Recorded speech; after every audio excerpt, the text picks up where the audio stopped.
ఈ సమయంలో కొద్ది నిమిషాలు దేవుని వాక్యాన్ని మనం ధ్యానం చేసుకుందాం. పరిశుద్ధ గ్రంథములో నుండి సమూయేలు మొదటి గ్రంథము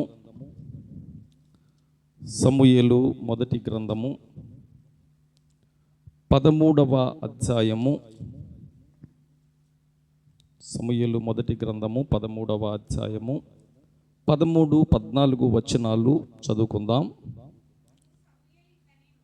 అందుకు సమూయేలు ఇట్లనెను, నీ దేవుడైన యెహోవా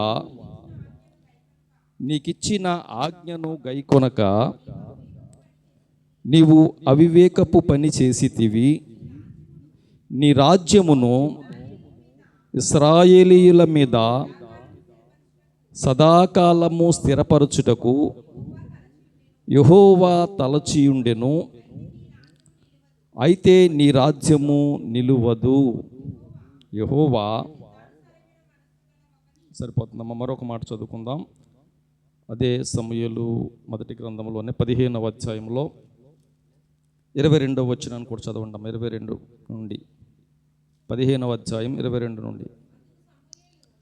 అందుకు సమూయేలు తాను సెలవిచ్చిన ఆజ్ఞను ఒకడు గైకొనుట వలన యెహోవా సంతోషించునట్లు ఒకడు దహన బలులను అర్పించుట వలన ఆయన సంతోషించున. ఆలోచించుము, బలులు అర్పించుట కంటే ఆజ్ఞను గైకొనుటయు, పొట్టేళ్ల క్రొవ్వు అర్పించుట కంటే మాట వినుటయు శ్రేష్టము. తిరుగుబాటు చేయుట, శోధి చెప్పుట అను పాపముతో సమానము. మూర్ఖతను అగపరుచుట, మాయా విగ్రహము, గృహదేవతలను పూజించుటతో సమానము. యెహోవా ఆజ్ఞను నీవు విసర్జించితివి గనుక నీవు రాజుగా ఉండకుండా ఆయన నిన్ను విసర్జించిననగా. సరిపోతుందమ్మా. యెహోవా ఆజ్ఞను నీవు విసర్జించితివి గనుక నీవు రాజుగా ఉండకుండా ఆయన నిన్ను విసర్జించెను. దేవుడు తన పరిశుద్ధ లేఖన భాగాన్ని మనందరి వినికిడిలో దీవించి ఆశీర్వదించునుగాక. ఆమెన్. పరిశుద్ధుడైన మా తండ్రి, ప్రేమ కలిగిన ప్రభువా, నీకు వందనాలు, స్తుతులు, స్తోత్రములు చెల్లిస్తూ ఉన్నాను. ఇంతవరకు ఈ ఆరాధన కార్యక్రమములో ప్రారంభము నుండి మీరున్నారు. మీ నామమునకు మహిమకరముగా పాటల ద్వారా మహిమ తెచ్చుకున్నారు. అలాగనే ఆరాధనలో మీరు తోడుగా ఉన్నారు. మీ నామాన్ని ఘనపరుచుకున్నందుకు మీకు వందనాలు. తిరిగి నా ప్రభువా, ఈ సమయంలో నీ వాక్యమును వినాలని ఆశతో ఎదురు చూస్తున్న నీ బిడ్డలను మీరు జ్ఞాపకం చేసుకోండి. నీ మాటల ద్వారా ప్రతి ఒక్కరిని మీరు బలపరచండి నాయన. ప్రభువా, నిలబడిన నేను వట్టి వాడను అయా. నన్ను మీ సిలువ చాటును మరుగుపరుచుకుని నా నోటి నుంచి మీ మాటలు వినిపించండి ప్రభువా. నీ మాటల ద్వారా మేమందరము బలపరచబడి తిరిగి వెళ్ళడానికి తగిన సహాయం దయచేయండి. ప్రతి విధమైన ఆటంకాలు మీరు తొలగించండి. అపవాదిని, వాడి క్రియలను దూరపరచండి ప్రభువా. వాక్యాన్ని వినకుండా చేయటానికి, విత్తబడిన వాక్యాన్ని ఎత్తుకొని పోవటానికి ఎన్నో ప్రయత్నాలు చేస్తాడు ప్రభువా.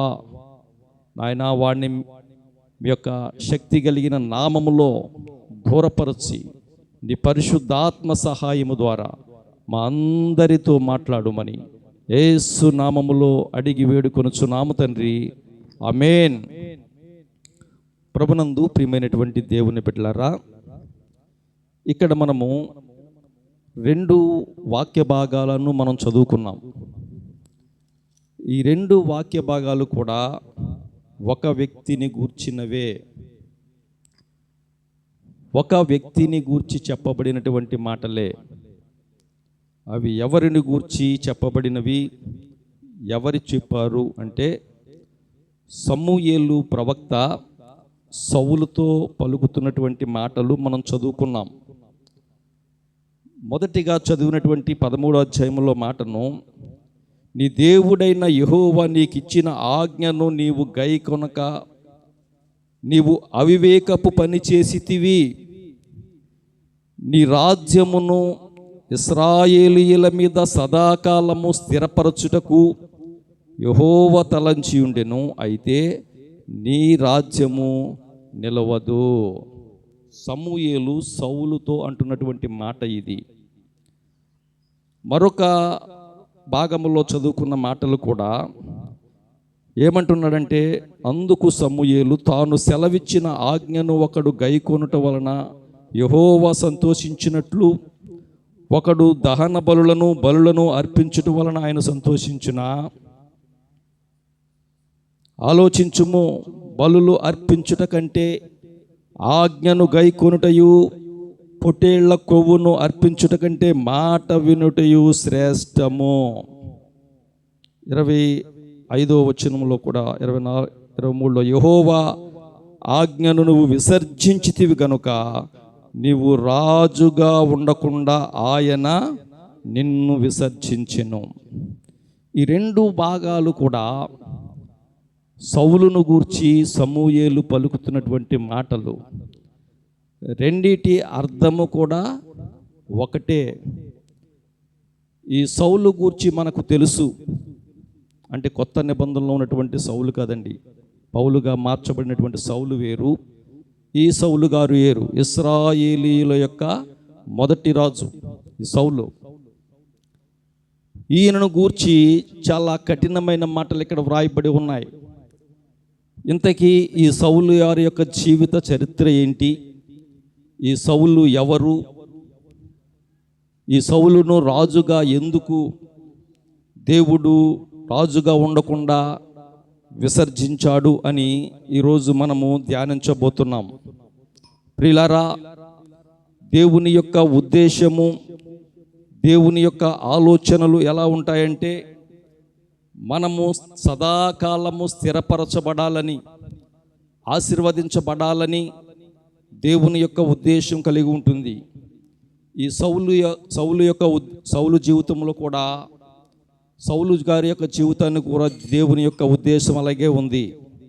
సదాకాలము స్థిరపరచబడాలని యెహోవా తలంచి ఉన్నాడు. అయితే నీ రాజ్యము నిలవదు.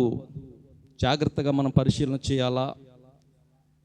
దేవుడేమో సదాకాలము ఇశ్రాయేలీయుల మీద రాజుగా స్థిరపరచబడాలని యెహోవా తలంచి ఉంటే,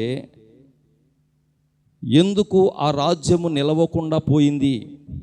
జాగ్రత్తగా మనం ఆలోచన చేద్దాం.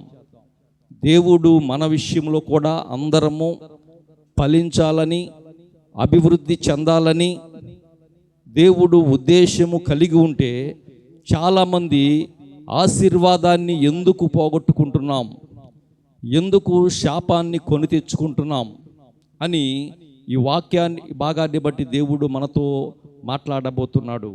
జాగ్రత్తగా పరిశీలన చేద్దాం. ఈ సౌలు గారిని గురించి కొద్ది నిమిషాలు ధ్యానం చేద్దాం. ఈ సౌలు గారు ఎవరంటే, కీషు యొక్క కుమారుడు.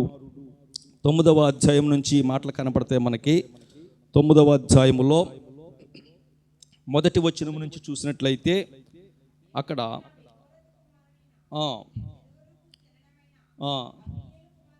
అబీయేలు కుమారుడగు కీషు అను బెన్యామీనీయుడొకడుండెను. కీషు భాగ్యవంతుడగు ఒక బెన్యామీనీయుడు. అతనికి సౌలు అను ఒక కుమారుడుండెను. అతడు బహు సౌందర్యము గల యవ్వనుడు. ఇశ్రాయేలీయులలో అతని పాటి సుందరుడు ఒకడును లేడు. అతడు భుజములు మొదలుకొని పైకి ఇతరుల కంటే ఎత్తుగలవాడు. ఈ చదవబడిన ఈ 2 వచనాల్లో కూడా సౌలును గూర్చి చాలా చక్కని వివరణ ఉంది. అతడు కీషు అనే ఒక బెన్యామీనీయ గోత్రానికి చెందినటువంటి ఒక భాగ్యవంతుడి యొక్క కుమారుడు.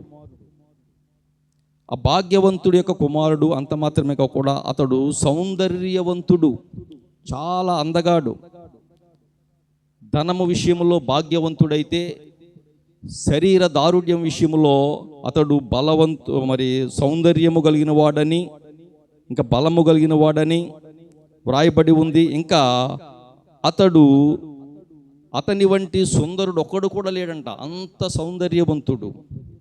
ఇశ్రాయేలీయులలో అతని పాటి సుందరుడు ఒక్కడును లేడు. అతడు భుజములు మొదలుకొని పైకి ఇతరుల కంటే ఎత్తుగలగాడు, చాలా ఎత్తైనటువంటి వాడు. చాలా వివరాలు ఇక్కడ వ్రాయబడి ఉన్నాయి అతను గూర్చి. అయితే అతడు ఒక దినాన తన తండ్రి యొక్క గార్ధబములు అంటే గాడిదలు తప్పిపోయినప్పుడు, ఈ 3వ వచనంలో ఉంది, సౌలు తండ్రి అయిన కీషు యొక్క గార్ధబములు తప్పిపోగా కీషు తన తండ్రి అయిన తన కుమారుడైన సౌలును పిలిచి, మన దాసులలో ఒకరిని తీసుకొని పోయి గార్ధబములను వెదకమని చెప్పాను. అతడు తన దాసులలో పనివానిలో ఒకరిని తీసుకుని ఆ తప్పిపోయినటువంటి ఆ గార్ధబములను వెదకటానికై వెళ్ళాడు. వెళ్ళి అనేక ప్రాంతాలలో అక్కడ వెతికాడు. కింద మాటలు వ్రాయబడి ఉంటాయి. అనేక చోట్ల ఎఫ్రాయిము మాన్యమంతా తిరిగాడు, షాలీషా దేశమును సంచరించాడు, ఇంకా షయలీము దేశమును దాటిపోయాడు. అక్కడ సంచారం చేసి బెన్యామీనుల దేశమును కూడా సంచరించి చూశాడు, కానీ ఎక్కడ కూడా దొరకలేదు. అయితే వారు సూపు దేశానికి వచ్చినప్పుడు అలా నెతుక్కుంటూ ఒక చోటకి ఆ సూపు దేశానికి వచ్చాడు. అక్కడ తన పనివానిలో పనివాడు ఏమంటున్నాడంటే, ఈ పట్టణములో దైవజనుడు ఒకడున్నాడు, అతడు బహుగనుడు, అతడు ఏ మాట చెప్పునో ఆ మాట నెరవేరును, మనము వెళ్ళవలసిన మార్గమును అతడు మనకు తెలియజేయునేమో, అతని యొద్దకు వెళ్ళుదము రండని చెప్పాను. ప్రియులారా, ఈ చదవబడినటువంటి వాక్య భాగంలో నుంచి సమూయేలులో ఉన్నటువంటి శ్రేష్టమైన లక్షణాలు చాలా విషయాలు మనకు కనబడుతూ వస్తున్నాయి. అతడు మామూలుగా దరిద్రుడేం కాదండి, ఒక ధనవంతుడి యొక్క కుమారుడు. అందం విషయంలో కూడా ఒక వికారం కలిగినటువంటి వాడు కాదు, చాలా సుందరుడు, సౌందర్యవంతుడు. ఎత్తు విషయంలో కూడా చాలా ఎత్తైనటువంటి వాడు. అటువంటి ఎత్తరి ఎవరు లేరని కూడా అక్కడ వ్రాయబడి ఉంది.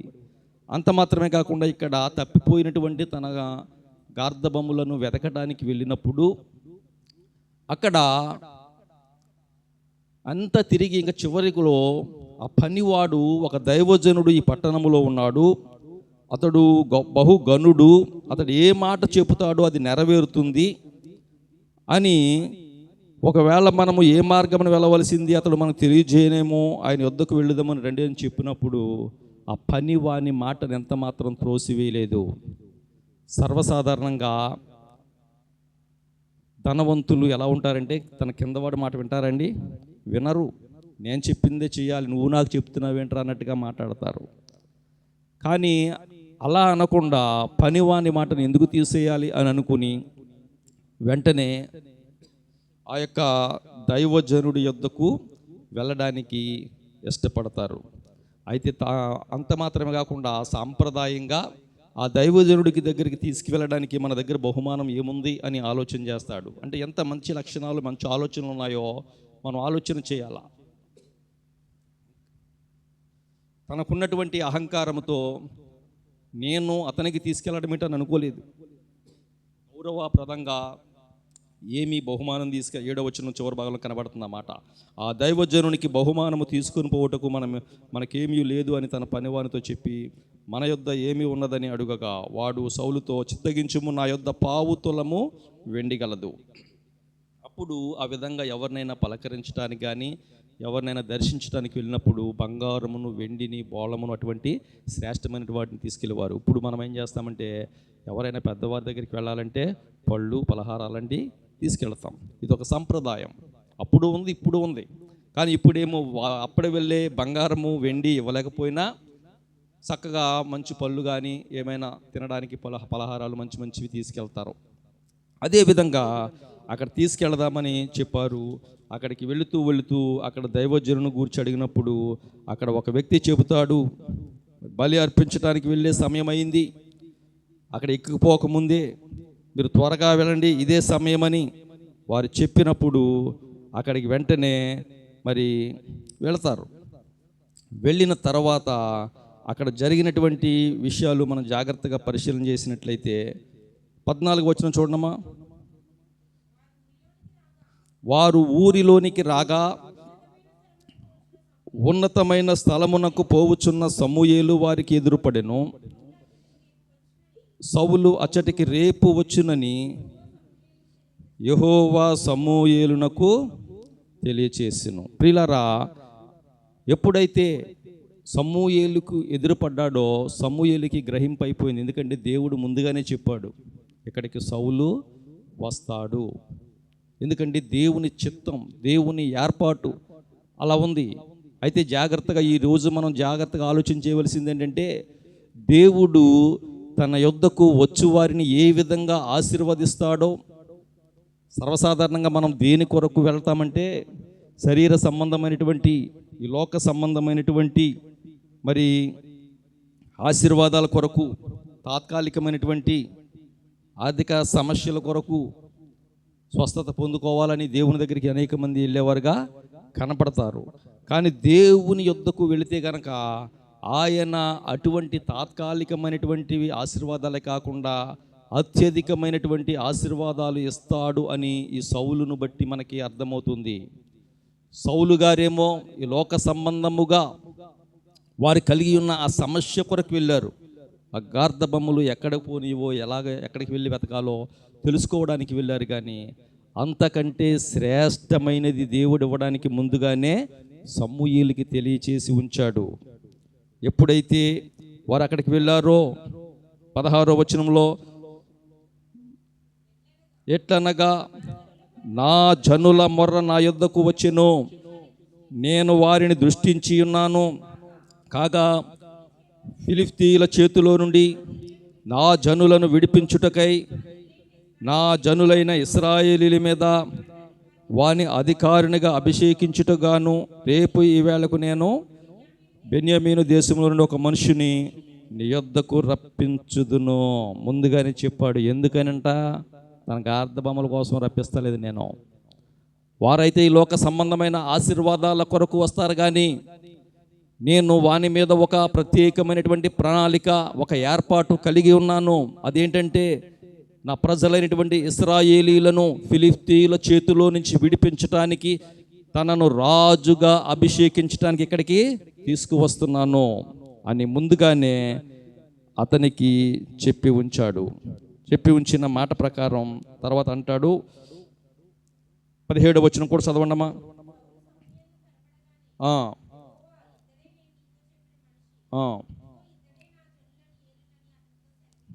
కనపడటంతోనే ఇతడే నేను చెప్పినటువంటి మనిషి, ఇతడే నా జనులను ఏలును అని చెప్పినట్లుగా ఇక్కడ మనకు కనబడుతుంది. ప్రియులారా, ఎప్పుడైతే ఆ మాట చెప్పాడో ఈ యొక్క సౌలుకి ఉన్నటువంటి ధనాన్ని బట్టి, తనకున్నటువంటి ఆ అందాన్ని బట్టి, ఆ ఎత్తును బట్టి ఒక ఆలోచన రావచ్చు. ఏమనంటే, ఇక నా అంతటి వాడు లేడు, అందుకే నన్ను దేవుడు ఏర్పరుచుకున్నాడని. కానీ మొదట మనము ఈ దినము సౌలు ఎందుకు నష్టపోయాడో తెలుసుకునే ముందు సౌలులో ఉన్న ముందు మంచి లక్షణాలు మనం చూస్తున్నాం. అతడు ధనవంతుడు కొడుకు, అందగాడు, పొడవైనటువంటి వాడు, మంచి గోత్రానికి చెందినటువంటి వాడు. అయితే తనని ఎప్పుడైతే ఈ విధముగా అభిషేకిస్తానని సౌలు చెప్పాడో, 20వ వచనంలో ఉంటుంది, 3 దినముల కిందట తప్పిపోయిన నీ గార్ధబొమ్మల గురించి విచారపడకు, అవి దొరికినవి.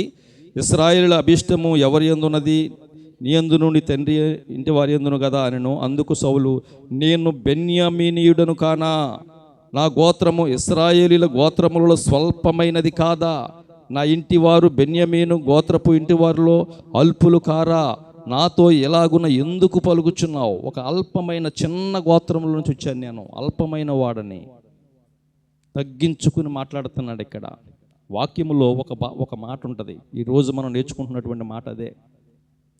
తనను తాను తగ్గించుకునేవాడు హెచ్చించబడతాడు, తనను తాను హెచ్చించుకునేవాడు తగ్గించబడతాడు. ఈ రెండు కూడా సౌలు జీవితంలో జరిగినాయి. అదే ఈరోజు మనం ధ్యానిస్తున్నాం. ఈ సౌలు మొదట ఒక ధనవంతుడి కుమారుడైనప్పటికీ, మంచి అందగాడైనప్పటికీ, మంచి పొడవాటి వాడైనప్పటికీ, నేను రాజ్యానికి సరిపోతాను, నా అంతటి వాడు లేడని చెప్పుకోకుండా, నేను అల్పుడను, అల్పమైనటువంటి గోత్రములో నుంచి వచ్చిన వాడను అని తగ్గింపుతో మాట్లాడాడు. తనలో ఉన్నటువంటి ఆ మంచి లక్షణాలే దేవుడు తనని రాజుగా ఏర్పాటు చేసేలా జరిగింది. ఇక అలా వరసెట్టి వచనం ధ్యానించుకుంటే చాలా సమయం పడుతుంది. ఆ విధంగా దేవుని ఏర్పాటును బట్టి అక్కడ మరి తనను అభిషేకించటం 10వ వచనంలో కనపడుతుంది. అప్పుడు సమూయేలు తైలపు బుడ్డ పట్టుకొని సౌలు తల మీద పోసి అతని ముద్దు పెట్టుకొని, యెహోవా నిన్ను అభిషేకించి తన స్వాస్థ్యం మీద నియమించి ఉన్నాడని చెప్పాడు. అక్కడ నుంచి వెళ్ళినప్పుడు అతనికి కొత్త మనస్సు వచ్చింది. 13వ అధ్యాయంలో 10వ అధ్యాయం 9వ వచనం చూడమ్మా. 10వ అధ్యాయం 9వ వచనంలో, అతడు సమూయేలు యొద్ద నుండి వెళ్ళిపోవుటకై తిరుగుగా దేవుడు అతనికి కొత్త మనస్సు అనుగ్రహించెను. వెంటనే ఎప్పుడైతే అభిషేకం తీసుకుంటాడో తనలో ఉన్న పరిస్థితి అంతా మారిపోతుందన్నమాట. దేవుని అభిషేకం పొందుకున్నప్పుడు తన మాట తీరు మారుతుంది, ప్రవర్తన మారుతుంది, ఆలోచన మారుతుంది, సమస్తము కూడా మారిపోతాయి. కొత్త మనస్సు పొందుకొని తిరిగి వెళ్ళటానికి సిద్ధపడ్డాడు. వీళ్ళరా ఇంకా ముందున్నటువంటి వచనాల్లో సౌలును గూర్చి మనం ధ్యానం చేస్తే గనక 13వ అధ్యాయము 1వ వచనంలో సౌలు 30 ఏండ్ల వాడై, అప్పుడు 30 ఏండ్ల వాడు 2 సంవత్సరాలు ఇశ్రాయేలీయులను ఏలాడు. ముందు ఆ 2 సంవత్సరాలు కూడా చాలా బాగా జరిగింది తన పరిపాలన. ఒక పక్కనేమో సమూయేలు యొక్క ప్రార్థన, మరి ఒక ప్రక్కనేమో ఈయనకు ఉన్నటువంటి ధన బలము, శరీర దారుఢ్యము, యొక్క యుద్ధ బలము, వీటిని బట్టి ఎటువంటి ఇబ్బంది లేకుండా ఇశ్రాయేలులు చక్కగా ఏలుబడి చేశాడు 2 సంవత్సరాలు. తర్వాత జరిగిన సందర్భాలే ఒక సౌలు జీవితంలో గొప్ప మలుపును త్రిప్పాయి. అప్పుడు ఏం జరిగిందంటే, ఇశ్రాయేలులో 3,000 మందిని ఏర్పరచుకున్నాడు అతను. 2,000 మంది మేము మిక్మషులో ఉంచాడు. బేతేలు కొండలోను సౌలు నొద్ద ఉండిరి. 1,000 మంది బెన్యామీనీయుల గిబియాలో యోనాతాను నొద్ద నుండిరి. మిగిలిన వారు అతడు వారి డేరాలకు పంపివేశాడు.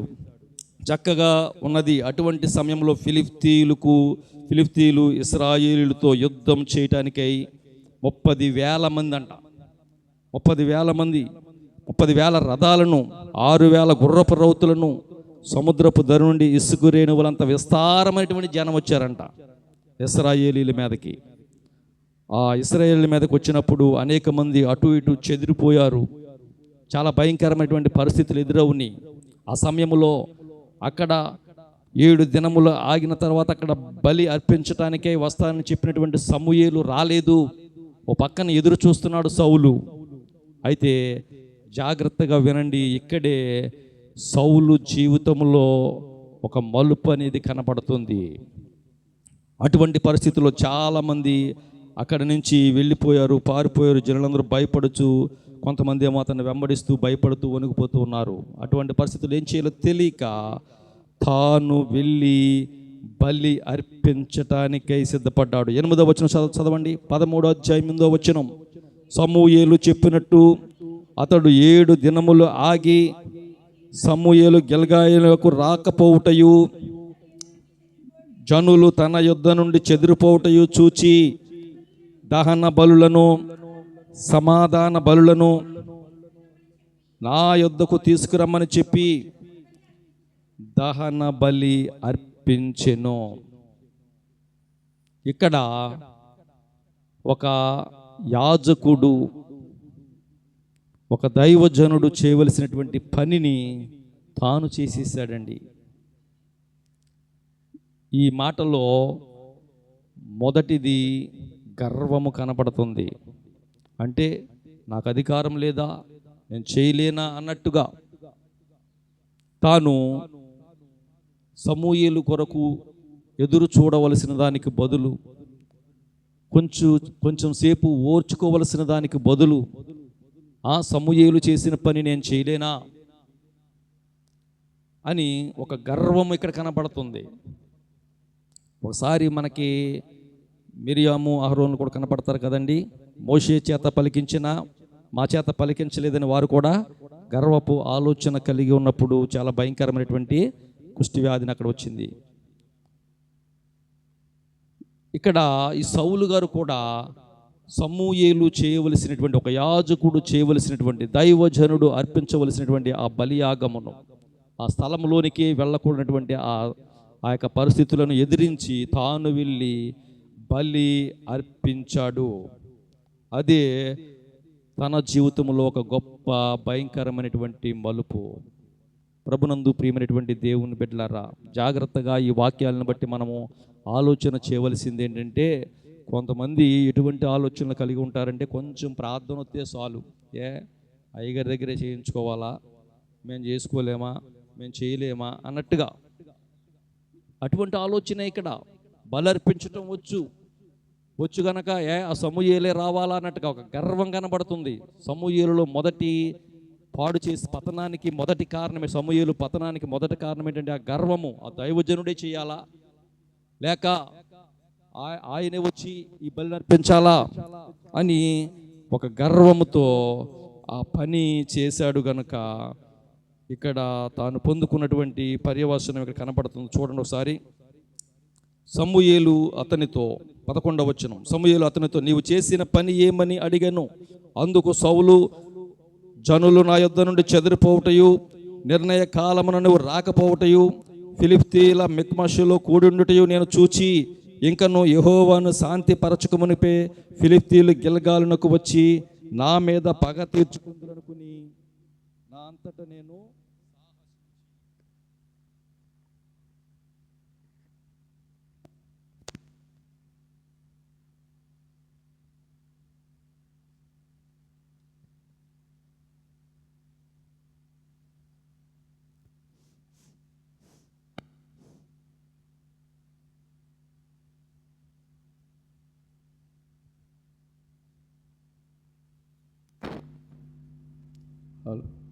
హలో హలో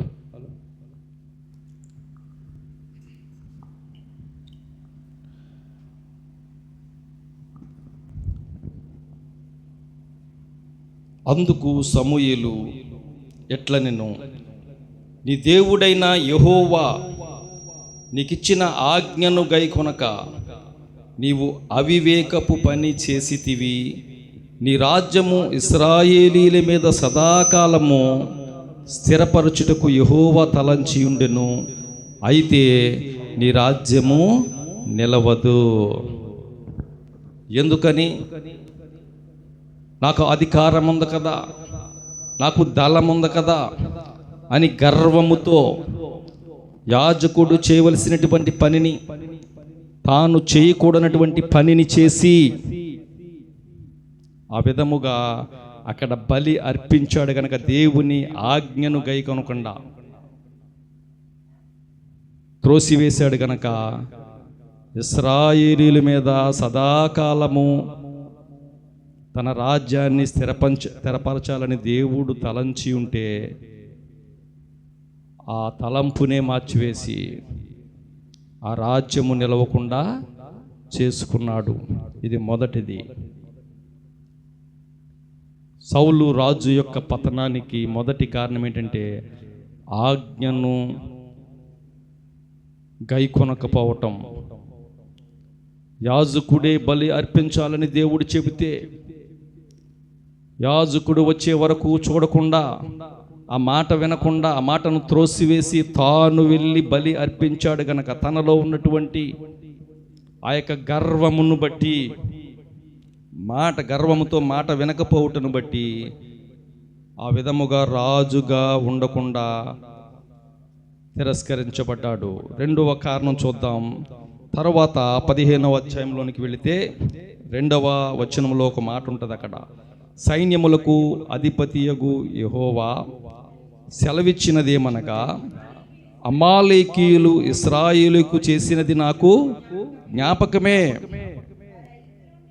వారు ఐగుప్తులో నుండి రాగానే అమాలేకీయులు వారికి విరోధులై మార్గమందు వారి మీదికి వచ్చిరి కదా. ఇక్కడ దేవుడు తెలియచేసినటువంటి మాటను మనం జాగ్రత్తగా ఆలోచన చేస్తే, అమాలేకీయులు నా ప్రజలైన ఇశ్రాయేలులకు చేసినది నాకు జ్ఞాపకమే. వారు ఐగుప్తులో నుండి రాగానే వారికి విరోధులై మార్గమందు వారి మీదికి వచ్చిరి గదా. అంటే వారు మార్గములో చేరవలసినటువంటి గమ్యానికి చేరకుండా ఆపడానికి ఎన్నో ప్రయత్నాలు చేశారు శత్రువులు. అయితే ఆ విధముగా ఆటంకపరిచినటువంటి వారిని నీవు ఇప్పుడు ఏం చేయాలంటే, 3వ వచనం చదవండి. కాబట్టి నీవు పోయి కనిపరింపక అమాలేకీయులను హతము చేయుము. పురుషులనేమి, స్త్రీలనేమి, బాలురనేమి, పసిపిల్లలనేమి, ఎద్దులనేమి, గొర్రెలనేమి, ఒంటెలనేమి, గార్ధబములనేమి అన్నిటినీ హతము చేసి వారికి కలిగినదంతయు బొత్తిగా పాడు చేసి అమాలేకీయులను నిర్మూలము చేయమని చెప్పెను. ప్రియులారా, జాగ్రత్తగా ఆలోచన చేయండి. మొదటి తప్పు చేశాడు, అయిపోయింది. తరువాత కాలంలో మరొక మాట చెబుతున్నాడు. ఏమనంటే, ఈ అమాలేకీయులు ఇశ్రాయేలు అయినటువంటి నా ప్రజలు ఐగుప్తు నుండి ప్రయాణిస్తున్నప్పుడు వారు ఎన్నో ఆటంకాలు పెట్టారు, అది నాకు జ్ఞాపకమే. విరోధులుగా వారి మార్గంలో ఎన్నో అడ్డంకులు కలిగించారు. కాబట్టి నువ్వు వారిని కనికరింపకుండా వారిని హతము చేసేయి. ఇప్పుడు నీకు అధికారం ఉంది, నీకు శక్తి ఉంది, నీ దగ్గర బలగం ఉంది, నా శక్తి, నా యొక్క తోడు నీకుంది. కాబట్టి నువ్వు వెళ్ళి వారిని కనికరింపకుండా హతము చేసేయి. అప్పుడు ఏం చేయాలంటే, తాను దేవుడు చెప్పినట్లుగా తన ప్రజలకు ఏవైతే ఆటంకాలుగా ఉన్నాయో వారిని హతము చేసేవాడిగా ఉండాలి.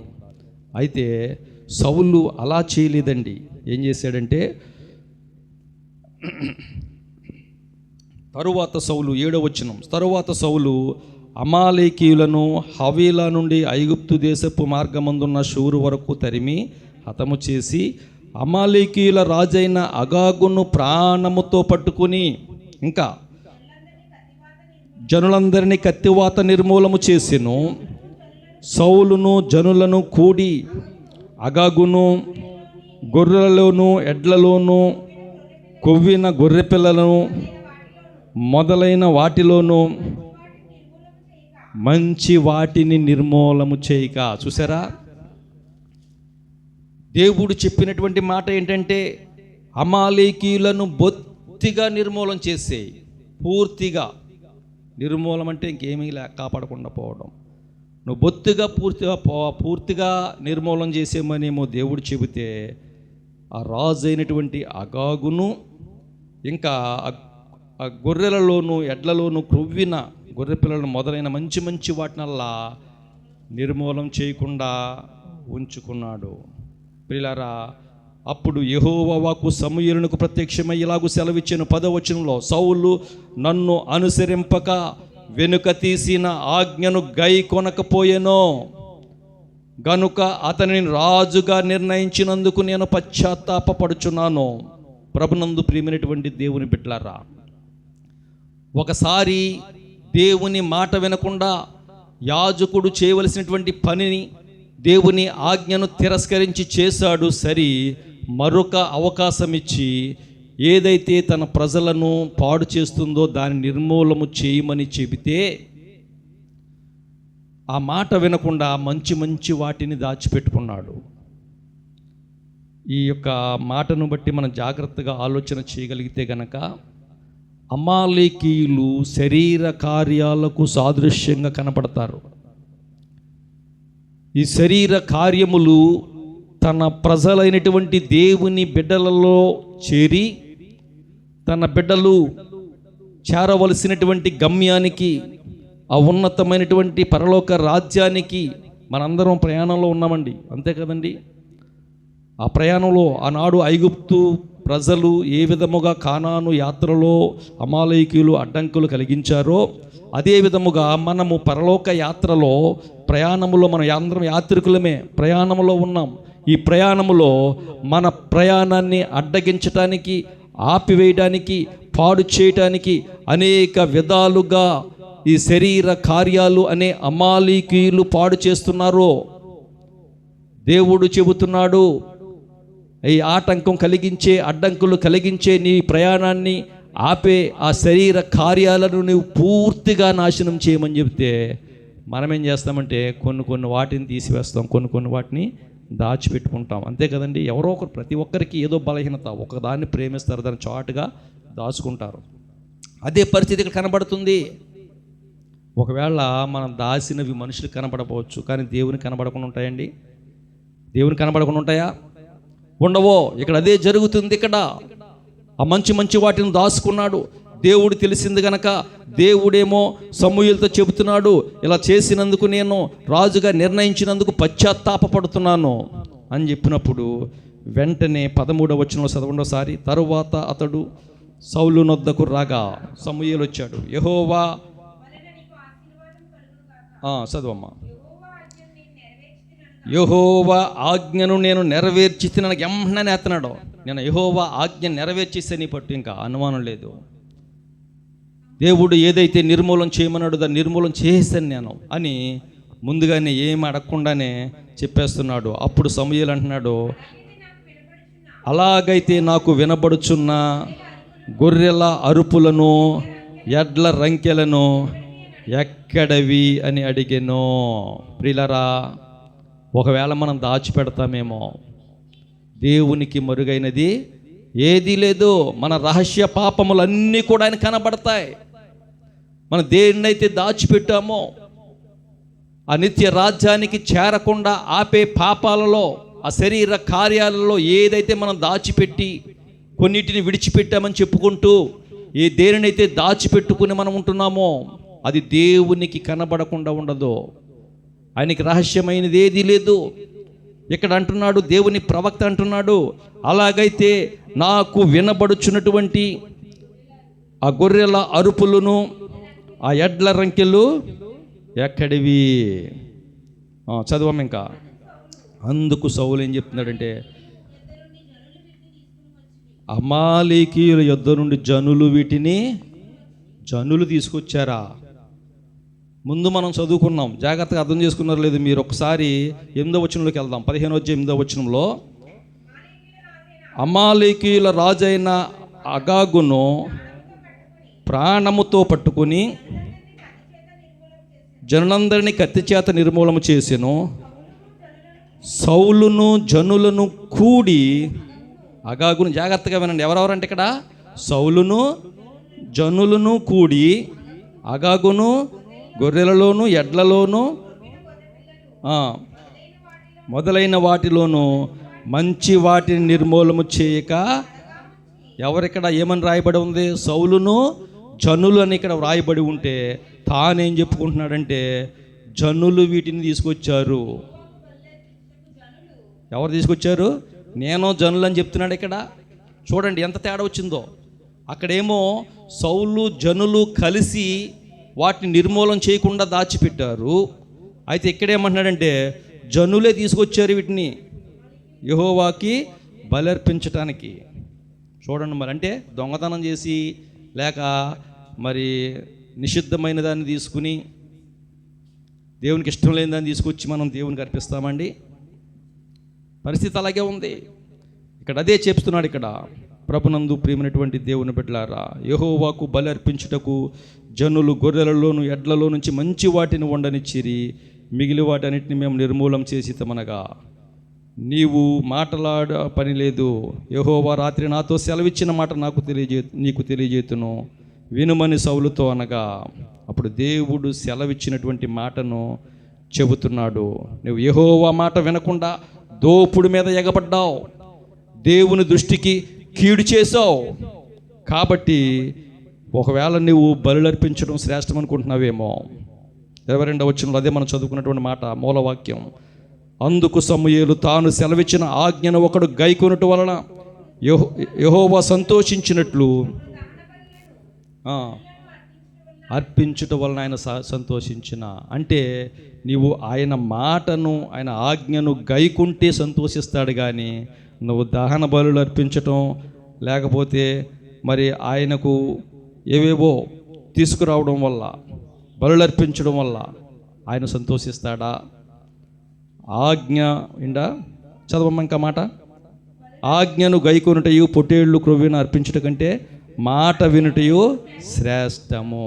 ఆ మాటే వినలేదు. ఇక్కడ ఏదో బలు అర్పిస్తాకే ఆ నిర్మూలము చేయుము అని చెప్పినటువంటి వాటిలో నుంచి తీసుకొచ్చాడు. అవి శ్రేష్టమైంది కాదు. నువ్వు మాట విని నిర్మూలన చేస్తే అది శ్రేష్టము. ప్రభునందు ప్రియమైనటువంటి దేవుని బిడ్డలారా, ఈ చేసినటువంటి కార్యాన్ని బట్టి ఇక్కడ కఠినమైనటువంటి మాట పలుకుతాడు. ఇక్కడ అది ఎంత పాపం అంటే, తిరుగుబాటు చేయుట, సోదు చెప్పుటను పాపంతో సమానం.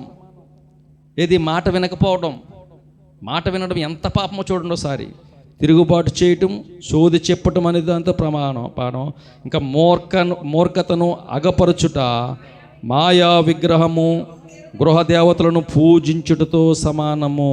అంటే మూర్ఖంగా చెప్తే చెప్పారులే, దేవుడు ఒకసారి చెప్పాడు యాజకుడు పలాని పని చేయాలని, ఆ మాటను త్రోసివేశాడు, మూర్ఖంగా ప్రవర్తించాడు. ఇక్కడ మరి పూర్తిగా అమాలేకీయులను పూర్తిగా నాశనం చేయమని చెప్పాడు, పూర్తిగా నిర్మూలన చేయమని చెప్పాడు.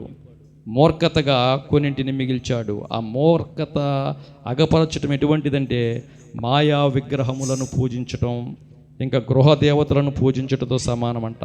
యెహోవా ఆజ్ఞను విసర్జించితివి గనక నువ్వు రాజుగా ఉండకుండా ఆయన నిన్ను విసర్జించెను.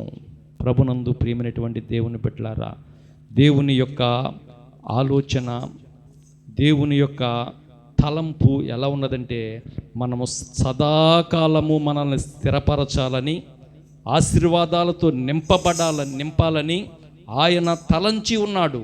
కానీ ఆ తలంపు మనము ఎక్కడ మారుస్తున్నామంటే, ఆయన మాట వినకుండా ఉండటాన్ని బట్టి. సౌలు యొక్క రాజ్యము సదాకాలము స్థిరంగా ఉండాలని దేవుడు తలిస్తే, యెహోవా మాటను వినకుండా ఉన్న కారణాన్ని బట్టి తాను తన రాజ్యమును కోల్పోయాడు. రాజ్యములో రాజుగా ఉండకుండా విసర్జించబడ్డాడు. అంతటితో సరిపెట్టుకోలేదు. అక్కడే ప్రారంభమైంది ఆ సౌలుకి దురాత్మ అనేక విధాలుగా. పిల్లారా, జాగ్రత్తగా ఆలోచన చేయండి. 15వ అధ్యాయంలో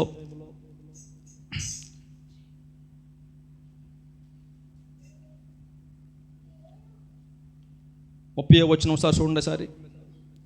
15వ అధ్యాయం.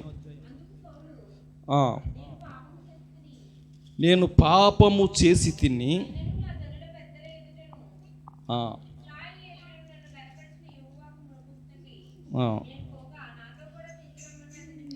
చూసారా ఈ మాట ఎలా ఉందో?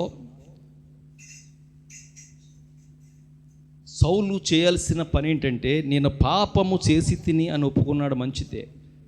పశ్చాత్తాపపడాలి. అయ్యో నేను అర్హుడను కాను అని తన జీవితంలో పశ్చాత్తాపము కలిగి ఉండాలి.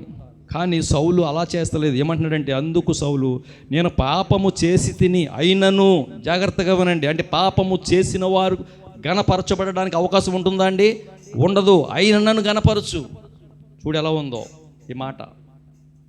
తనలో గర్వం తగ్గలేదు ఎంత మాత్రమో కూడా. తనలో పశ్చాత్తాప అనుభవం లేదు, తగ్గించుకునే అనుభవం లేదు. నేను పాపం చేశాను అయినను.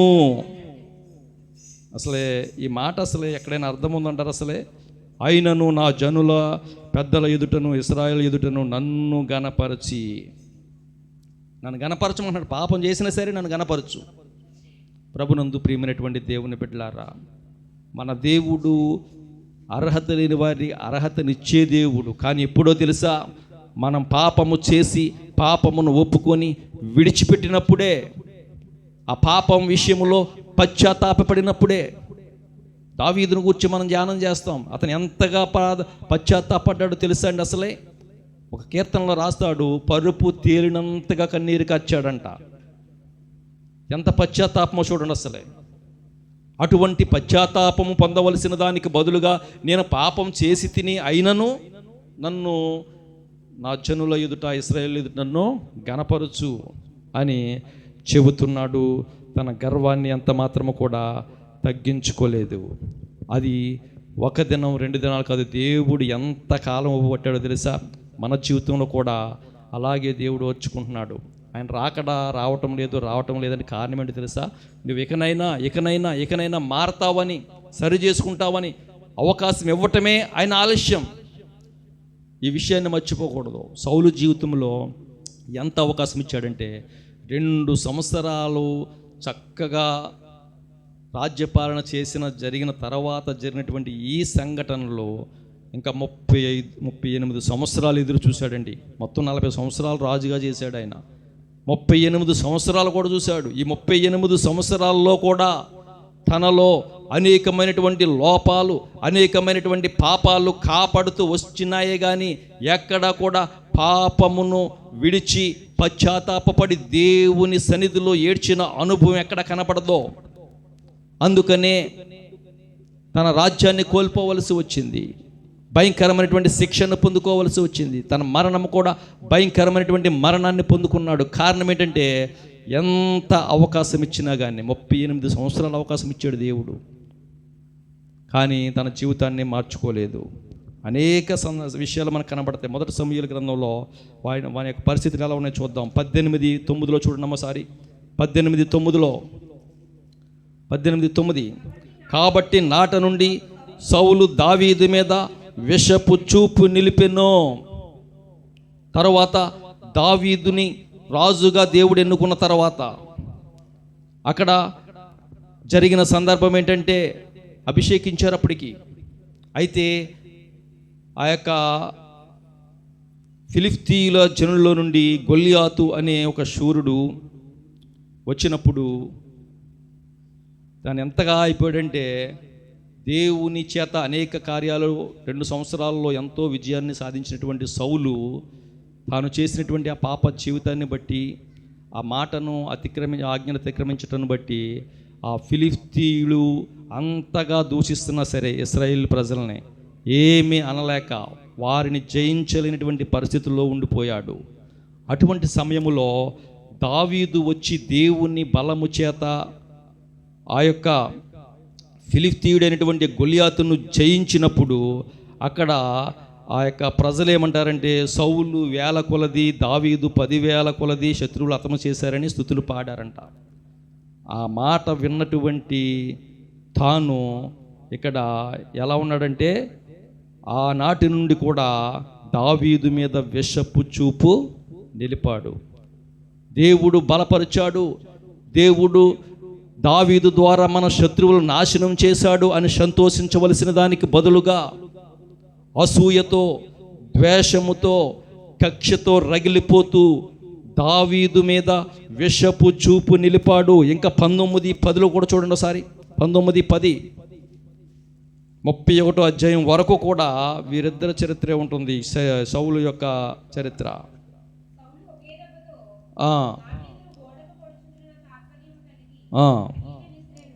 ఈటె విసిరెను అంటే చంపడానికి ఎన్ని ప్రయత్నాలు చేశాడో ఇక్కడ చూపిస్తున్నాను మీకు. ఒకే దెబ్బగా చంపేస్తాననుకుని ఈటె విసిరాడు, కానీ దేవుడు దావీదుకు తోడుగా ఉన్నాడు కనుక తప్పిస్తూ వస్తున్నాడు. కానీ ప్రయత్నాలు మాత్రం మానలేదు. 20:30 కూడా 20:30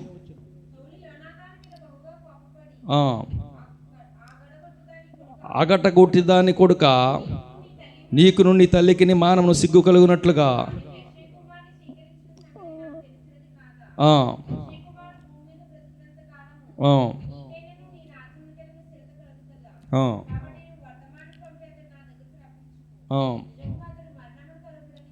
చెప్పాను. అతడు ఎందుకు మరణ శిక్ష నొందవలను, అతడు ఏమి చేసాను అని సౌలును అడుగగా చూసారా ఎంత దౌర్భాగ్యుడైపోయాడో. సౌలును చంపించాలని ప్రయత్నం చేయటం మాత్రమే కాదు, ఆ సౌలును పిలుచు నేను చంపేస్తాను అని చెప్తే యోనాతాను సౌలు ఎందుకు చావాలి, దావీదు ఎందుకు చావాలి, అతడు చేసిన తప్పేంటి అన్న కారణాన్ని బట్టి కుమారుణ్ణే చంపడానికి ప్రయత్నం చేశాడు. మీకేం చూపిస్తున్నానంటే నేను సౌలు చేసినటువంటి అతిక్రమాలన్నీ చూపిస్తున్నాను. అసూయపడ్డాడు, ద్వేషం పడ్డాడు. ఒక దేవుడు అభిషేకించినటువంటి దావీదును చంపడానికి సిద్ధపడ్డాడు. అతన్ని పట్టించలేదని సొంత కుమారుణ్ణే చంపించటానికి సిద్ధపడ్డాడు. ఇంకా 22:18 కూడా రాజు దొయేగుతో నీవు యాజకుల మీద పడుమని చెప్పినప్పుడు ఎదోమీయుడైన దొయోగు యాజకుల మీద పడి ఎపోదు ధరించుకున్న 85 ఆ దినమందు హతము చేసెను. 85 మంది యాజకులను, అంటే దేవుని సేవకులను, దేవుని యాజకత్వం చేసే యాజకులను 85 హతము చేయించాడండి. సౌలు ఎంత భయంకరమైనటువంటి పాతకాన్ని ఒడిగట్టుకున్నాడో ఈ వచ్చిన భాగాల్లో మనకు కనబడుతూ ఉంటాయి. 28వ అధ్యాయంలో కూడా 7వ వచనంలో కూడా మరో మాట ఉంటుంది, చూడండి ఒకసారి. 28వ అధ్యాయం 7వ వచనం. అప్పుడు సౌలు నా కొరకు మీరు కర్ణ పిశాచము గల యొక్క స్త్రీని కనుగొనుడి, నేను పోయి దాని చేత విచారణ చేతునని శోధి చెప్పేవారి దగ్గరికి, కర్ణ పిశాచుల దగ్గరికి వెళ్ళడం ప్రారంభించాడు. ఇవన్నీ కూడా నేటి జనాంగములో జరుగుతున్నవే.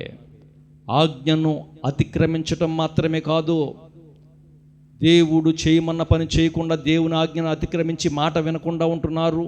అంత మాత్రమే కాకుండా సౌలు వలె అసూయను, ద్వేషమును, కక్షను, విషపు చూపును వారి హృదయాల్లో నింపుకుంటున్నారు. అంత మాత్రమే కాకుండా తోటి వారిని హతము చేయాలనే ఆలోచన. హతము చేయడం అంటే ఒకవేళ నేను ఎవరు చంపాలనుకోవచ్చేమో. నీ సహోదరుని ద్వేషించువాడు వాడిని చంపినవాడే, చంపినట్టు లెక్క. ద్రోహి అని చెప్పకూడదు, మనం నరకాగ్నికి లోనైపోతాం. ప్రభునందు ప్రియమైనటువంటి దేవుని బిడ్డలారా, నేటి మంది పరిస్థితి ఎలా ఉంది, ఇంకా మనుషుల పరిస్థితి ఎలా ఉందంటే వెళ్ళకూడనటువంటి సోది చెప్పేవారి యొద్దకు, కర్ణ పిశాచుల యొద్దకు వెళ్ళేవారుగా సౌలు కూడా అటువంటి పరిస్థితి అయిపోయింది. వీటన్నిటి కారణాన్ని బట్టి చివరిగా తాను పొందుకున్నటువంటిది ఏంటంటే 31వ అధ్యాయంలో తాను రాజుగా ఉండకుండా తిరస్కరించబడమే కాకుండా 4వ వచనం చదవండమ్మా. సున్నతి లేని వారు వచ్చి నన్ను పొడిచి అపహాసము చేయకుండానట్లు నీ కత్తె దూసి దాని చేత నన్ను పొడుమని తన ఆయుధములు మోయవానితో చెప్పగా అతడు భయము చేత అలాగు చేయనొలకుండెను. గనుక సౌలు తన కత్తి పట్టుకుని దాని మీద పడెను. సౌలు మరణమాయనని అతని ఆయుధములను మోయివాడు తాను ఏ విధముగా మరణించాడో చూడు. తన కత్తి మీద తానే పడి చనిపోయాడు. అటువంటి భయంకరమైనటువంటి పరిస్థితి రావడానికి గల కారణం ఏంటంటే మొదటిగా మాట వినకపోవటంతో ప్రారంభమైంది. ఆజ్ఞను తిరస్కరించడంతో ప్రారంభమైంది.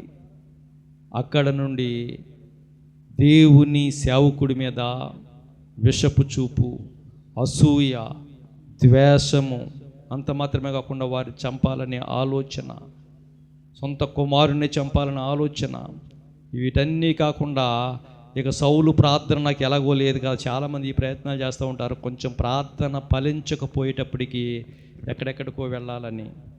సౌలు ప్రార్థన నాకు ఎలాగో లేదు కదా అని కర్ణ పిశాచుల దగ్గరికి వెళ్ళాడు.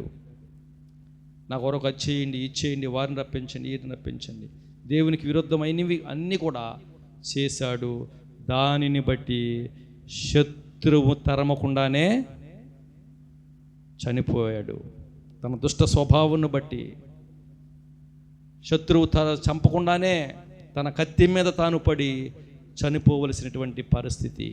ప్రభునందు దేవుని బిడ్డలారా, ఈ దిన వాక్యము సూటిగా మనతో మాట్లాడుతుంది. దేవుని యొక్క ఉద్దేశము తలంపైతే ఎలా ఉందంటే మనము నిత్యము కూడా ఆశీర్వాదంగా ఉండాలని దేవుడు తలస్తూ ఉన్నాడు.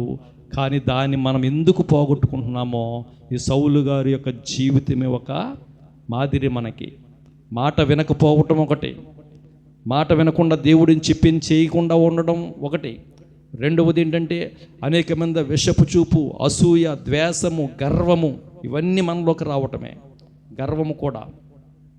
ఇంకా అంత మాత్రమే కాకుండా ఇంకా వెళ్ళకూడని చోట్లకు, సోది చెప్పే వాటి యొద్దకు, కర్ణ పిశాచుల యొద్దకు వెళ్ళటం మరొక కారణం. ఇవన్నీ చేసి దేవుడు తలచిన దానిని మనం మార్చివేసుకుని ఇష్టానుసారంగా జీవించి నాశనాన్ని పొందించుకుంటున్నాం. అటువంటి పరిస్థితి మనలో ఉంటే కనుక జాగ్రత్తగా మన జీవితాలను మనం సరి చేసుకుందాం. సౌలు వలె పాపము చేశాను అయినా నన్ను గణపరచమని అడగకుండా, పాపము చేశాను ప్రభువా అని పశ్చాత్తాపపడి ఆ పాపమును విడిచిపెడితే గనక తప్పకుండా ఆయనను మనం పరిశుద్ధపరచడానికి, ఆయన అర్హత లేని మనలను అర్హులుగా చేయటానికి సిద్ధంగా ఉన్నాడు. మన పాపము లేని వారమని చెప్పుకోకూడదండి. మనలను మనమే మోసపుచ్చుకునే వారం అవుతాం, మనమే నష్టపోతాం. మన పాపములను మనం ఒప్పుకొని ఎడలా, అతిక్రమములు దాచిపెట్టువాడు వర్ధిల్లడు, కానీ వాటిని ఒప్పుకొని విడిచిపెట్టువాడు దేవుని కనికరాన్ని పొందుతాడు. దేవుని సన్నిధిలో ప్రార్థన చేసి ఒప్పుకుందాం. అయ్యా, ఇంతవరకు ఏ విషయంలో నీ మాటను నేను త్రోసివేశాను, నీ మాట వినకుండా ఎక్కడ నేను ప్రవర్తించానో నాకు తెలపండి ప్రభువా. నన్ను సరి చేసుకోవటానికి అవకాశం ఇవ్వండి నాయన. నువ్వు తలంచే నిత్యము ఆశీర్వాదంగా ఉండాలని నువ్వు తలస్తున్నావు కనుక ఆ తలంపు నా జీవితంలో జరగాలని ప్రతి ఒక్కరూ ప్రార్థన చేసుకుందాం. దేవుడు తన మాటలను మనందరి వెనుకల్లో దీవించి ఆశీర్వదించును గాక. ఆమేన్. ప్రార్థన చేసుకుందాం. పరిశుద్ధుడైన మా తండ్రి, ప్రేమ కలిగిన ప్రభువా, నీకు వందనాలు. ఇంతవరకు నీ మాటల ద్వారా దేవా మమ్మలను బలపరిచినందుకు వందనాలు. అవును ప్రభువా, మా జీవితాలు సౌలు వలె ఆయన తిరస్కరించబడకూడదని, మేము పొందుకున్నటువంటి ఆశీర్వాదాల నుంచి నాయన ఆశీర్వాదాలు పోగొట్టుకోకూడదనే ఉద్దేశముతోనే ఆ ఆశీర్వాదము నిత్యము మేము పొందుకోవాలనే ఉద్దేశంతో ఈ దినాన మాట్లాడారు. ఆ విధంగా మేము పొందుకోవాలంటే నాయన సౌలు వలె నా ప్రభువా నీ మాటను త్రోసివేసేవారుగా మేము ఉండకూడదు ప్రభువా. ఆజ్ఞను అతిక్రమించేవారుగా ఉండకూడదు ప్రభువా. మాట వినే అనుభవం కలిగి ఉండాలి. మాలో గర్వం ఉండకూడదు, తగ్గింపు స్వభావం ఉండాలి. తనను తాను తగ్గించుకున్నవాడు హెచ్చించబడతాడయ్యా. ఒకప్పుడు తగ్గించుకున్నాడు ప్రభువా, రాజుగా చేశావు, కానీ గర్వం వచ్చింది నాయన, హెచ్చించుకున్నాడు. మరలా జీవితంలో భయంకరమైన శాపాన్ని పొందించుకున్నాడు. ఆ విధంగా మా జీవితాలు కాకముందే మమ్ములను మేము తగ్గించుకుని మీ యొక్క ఆశీర్వాదాలు పొందుకోవడానికి తగిన సహాయం దయచేయండి. వాక్యం విన్న ప్రతి ఒక్కరిని మీరు దీవించండి. ప్రతి ఒక్కరిని దేవా ఇదిగో నీ వాక్యం ద్వారా బలపరుస్తారని మీ సన్నిధిలో ప్రార్థిస్తున్నాను. ప్రభు, ఈ కూడికను ముగిస్తుండగా మీ సన్నిధి మాకు తోడుగా ఉంచుమని యేసు నామములో అడిగి వేడుకొనుచున్నాను తండ్రి. ఆమేన్. అందరికీ వందనాలండి.